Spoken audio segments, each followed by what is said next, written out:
The first time I ever went to a casino, I was 23 years old. I had just gotten off of a long shift at Outback Steakhouse, and my coworkers and I took a 2-hour trip to the wonderful city of Tunica, Mississippi. Now, at the time, I wasn't really into gambling, but I was into drinking. And in Tunica, Mississippi, you got free drinks the more that you played. This was a recipe for disaster. Now, when I went into the casino, the first thing that hit me wasn't even the gambling, it was the vibe.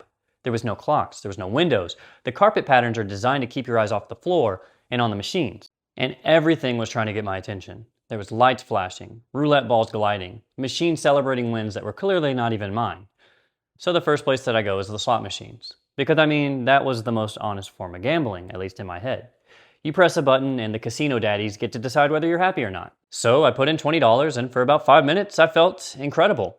Not because I was winning, because I wasn't, but because the machine made losing feel exciting. Every spin felt like a chance to hit big, tell your friends, and then celebrate. But suddenly that $20 was gone. Still, the weirdest thing is I didn't feel robbed, I didn't feel angry, but I felt encouraged.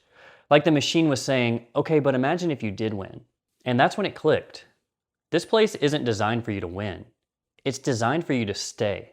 And walking out of that casino, the weirdest part wasn't losing money. It was realizing how familiar that feeling was. Because I'd felt it before. But not in a casino, but in a video game.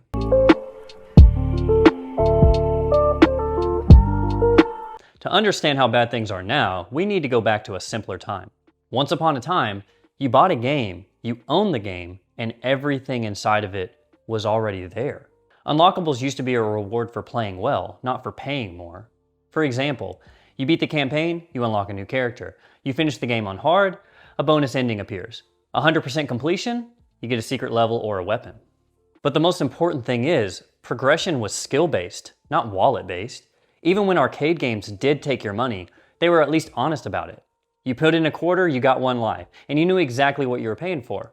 There was no psychological manipulation, no artificial scarcity. That changes the moment games went online. The first big shift came with downloadable content, or DLC for short.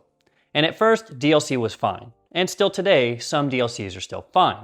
Most early DLCs were expansion packs that felt like whole new campaigns, like Diablo 2's Lord of Destruction, or Fallout 3's Broken Steel, or Mothership Zeta. Stuff that felt like true add-ons, not content carved out of the base game. But publishers quickly realized something important. Selling one $60 game is good. Selling $5 purchases an exponential amount of times is incredible. Enter microtransactions. Initially, they were just cosmetic. Just do a Google search over the horse armor in Elder Scrolls 4 Oblivion, and you'll see just how hated this was when it first came out by the gaming community. It was basically just the first skin in a game, and it was laughed at and memed to death. Still, many gaming studios looked past the laughs and saw that adding a simple cosmetic into the game can garner thousands of dollars. So annoying, yes, but predatory, not yet. But this opened the door to something much worse. Because once players were conditioned to spend small amounts of money, companies started asking, what if we didn't tell them what they were buying? The transition in gaming between games making money off real content that you can buy and play to a casino-style system where you buy a chance to get the item you actually want can be thanked to one developer who decided to learn from the success of the Japanese toy capsule machines known as the gashapon. Essentially, you put money in and you get something random. And the entire appeal is not knowing what you're going to get and the chance to get something worth more money than you put in. Sound familiar? That model made its way into video games shockingly early. One of the clearest examples is in MapleStory. MapleStory was a free-to-play, colorful, charming, and quietly revolutionary game in the worst way possible. Instead of buying items directly, players bought randomized cash shop items. Cubes, scrolls, cosmetics. If you wanted a powerful stat boost, you didn't just grind for it, you rolled for it. And that's an important shift. Because now success wasn't just about time or skill, it was about luck. And luck costed money. MapleStory normalized the idea that progress could be randomized, that power could be monetized, and frustration could be profitable. It would end up feeling like you didn't lose because you played badly, but you lost because you didn't roll well enough. And crucially, this system worked. Gacha mechanics proved something that publishers would never forget. Players will spend more money chasing a chance than they will by buying a guaranteed outcome. From there, it spreads everywhere.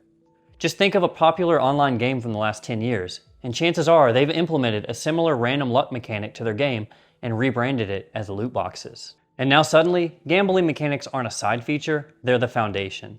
Loot boxes aren't just random rewards, they're engineered experiences. They use variable reward schedules, near-miss animations, artificial scarcity, time-limited banners, all designed to make you think, I'll just do one more.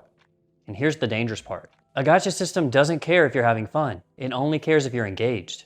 Once a game is built around that loop, everything else becomes secondary. Balance bends around monetization. Design bends around frustration, and the game slowly turns into a machine that converts impatience into profit. In the intro of this video, I mentioned that familiar feeling I felt gambling in a casino, and it was literally the same feeling I had when I was opening a bunch of cases in CSGO, hoping to get a valuable item I could sell. But instead, I wasted around $100 in keys for some stupid pistol skins worth less than a teammate who doesn't even play the objective. And here's where things get really bad. When gambling mechanics enter a game, everything bends around them.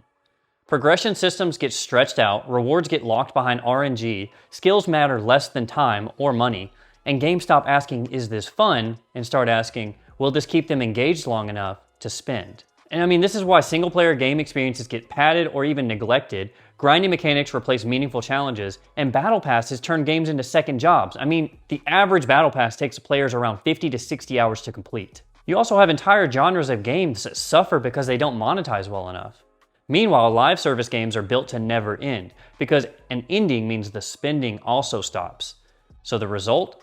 More technically impressive games, but fewer creatively complete ones. And don't get it twisted, games aren't worse because developers are lazy.